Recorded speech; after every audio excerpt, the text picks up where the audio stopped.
நீ இல்லாத நாளெல்லாம் நாளாகுமா? நீ இல்லாத வாழ்வெல்லாம் வாழ்வாகுமா?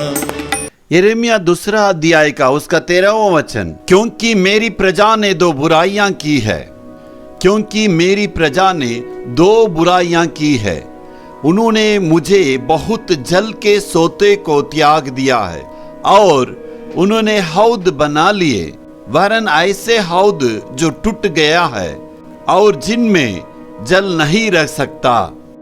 परमेश्वर को छोड़ के वे सब बाल को देवता को मानने लगे।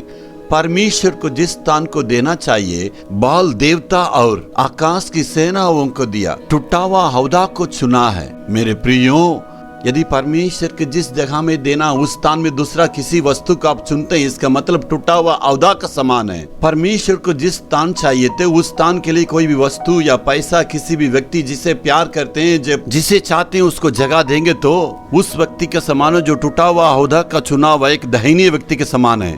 परमेश्वर के कार्य में ध्यान नहीं देंगे, सामने सदा बिजनेस में, काम में यदि ध्यान देते रहेंगे तो संसार के बीच में चलते रहेंगे तो आपने टूटा हुआ औदा को चुना है।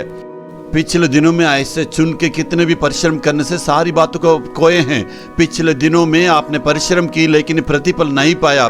पिछले दिनों में आपने इतना कमाया लेकिन पेट भर के आप खा नहीं पाए।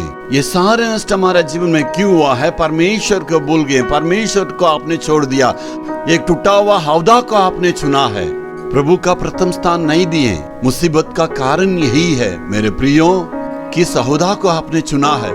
मेरे अति प्रियो, हम किस बात को चुनते हैं इसी को ध्यान दीजिए। हम जिस बातों को चुनते हैं उसी के दौरान में आशीष मिलते हैं और नुकसान भी होती है। जीवन की श्रोता यीशु मसीह के यदि आप चुनेंगे तो परमेश्वर कहता है केवल इस संसार में, ये संसार को छोड़ के सारे ऊंचाई के आशीषों को परमेश्वर आपको आशीष देंगे। साथ ही साथ परमेश्वर को छोड़ के जिस स्थान में परमेश्वर को रखना है, किसी भी वस्तु को, किसी मनुष्य को, किसी संपत्ति को, संसार को, किसी को रखेंगे वो सारी बातें नष्ट को लाएगा। अगर ऐसा है तो जिस कार्य को चुनते हैं उसी से आशीष मिलती है। मेरे प्रियो, फिर से एक बार परमेश्वर की आशीष को चुनने के लिए परमेश्वर हमें निमंत्रित करता है। नाश करने वाले मार्गों से मोड़ के जीवन की मार्गों में चलने के लिए प्रभु हमें निमंत्रित करता है। हालेलुया।